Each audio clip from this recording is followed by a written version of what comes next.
तो welcome back friends, बहुत बहुत स्वागत है आपका अपने चैनल हिंदी जीके ट्रिक्स पर। आज के इस वीडियो में हम डिस्कस करने वाले हैं अनुदैर्ध्य और अनुप्रस्थ तरंगों को। ये होने वाला हमारा उत्तराखंड वन दरोगा की जो हमारी फिजिक्स की सीरीज चल रही है, इसका वीडियो नंबर 27। यानी पहले के 26 वीडियो हम ऑलरेडी अपलोड कर चुके हैं। साथ ही साथ केमिस्ट्री का सिलेबस हमारा कंप्लीट हो चुका है। आई होप आपने देख लिया होगा, नहीं देखा है सारे के सारे वीडियोज़ आपको डिस्क्रिप्शन में लिंक मिलेगा, वहाँ पर मिल जाएंगे। बात करते हैं अनुदैर्ध्य तरंगों के बारे में। जब किसी माध्यम में तरंग गति की दिशा माध्यम के कणों की कंपन करने की दिशा के समांतर होती है तो ऐसी तरंगों को अनुदैर्ध्य तरंगे कहते हैं। ये तरंगे ठोस, द्रव तथा गैस तीनों माध्यमों में उत्पन्न होती हैं। यानी अनुदैर्ध्य तरंगे क्या होती हैं? जब जो तरंग गति होती है किसी भी माध्यम में हो सकता है, ठोस में हो सकता है, द्रव में हो सकता है या गैस में हो सकता है। तो जो तरंग गति होती है इसकी जो दिशा होती है, अब मान लीजिए तरंग की जो दिशा इधर है और कणों की दिशा भी इधर है।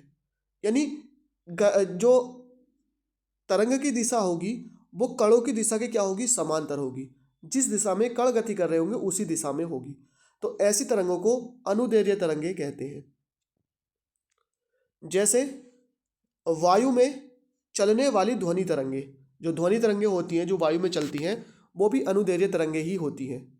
हुक से लटके एक स्प्रिंग के एक सिरे से बाट बांधकर उसे खींचकर छोड़ने से स्प्रिंग में उत्पन्न तरंगे। यानी कोई स्प्रिंग है, उसके एक सिरे से इसको तो हुक पे लगा दिया और यहाँ पर कोई बाट बांध दिया, इसको जब नीचे खींच के छोड़ेंगे तो इसमें जो तरंगे होंगी वो भी कौन सी होंगी? यानी अनुदैर्ध्य तरंगे होंगी।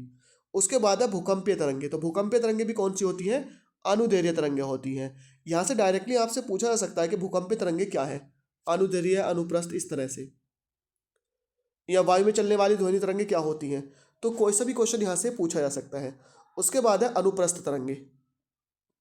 जब किसी माध्यम में तरंग गति की दिशा माध्यम के कणों के कंपन करने की दिशा के लंबवत होती हैं तो इस प्रकार की तरंगे अनुप्रस्थ तरंगे कहलाती हैं।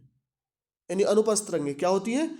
जब किसी माध्यम में तरंग गति की दिशा माध्यम के कणों के कंपन करने की दिशा के क्या होती है?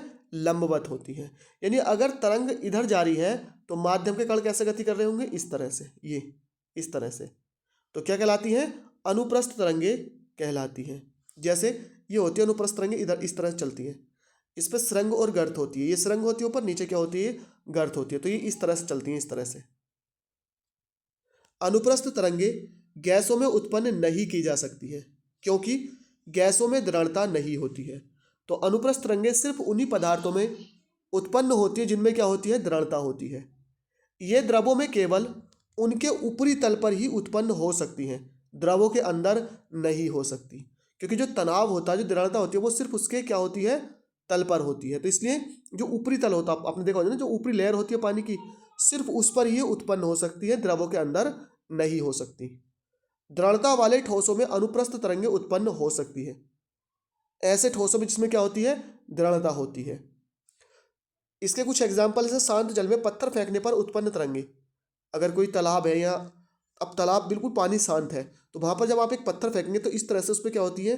तरंगे उत्पन्न होती है, और वो क्या होती है? अनुप्रस्थ तरंगे होती है। प्रकाश एक अनुप्रस्थ तरंग है लेकिन यांत्रिक तरंग नहीं है। ये इंपॉर्टेंट है, ध्यान रखना है। प्रकाश क्या है? अनुप्रस्थ लेकिन यांत्रिक नहीं है, क्योंकि यांत्रिक तरंगें वो होती है जिनको चलने के लिए माध्यम की आवश्यकता होती है। प्रकाश को चलने के लिए माध्यम की आवश्यकता नहीं होती। नेक्स्ट है रस्सी को ऊपर नीचे हिलाने पर उत्पन्न तरंगे। रस्सी को ऊपर नीचे हिलाने पर, जैसे रस्सी आपने देखा होगा जिम में भी उसको यूज करते, इधर से बंधी रहती है तो उसको हिलाते तो वो इस तरह से चलती है, इस तरह से, ऐसे ऐसे ऐसे। तो क्या होती है? अनुप्रस्थ तरंग होती है।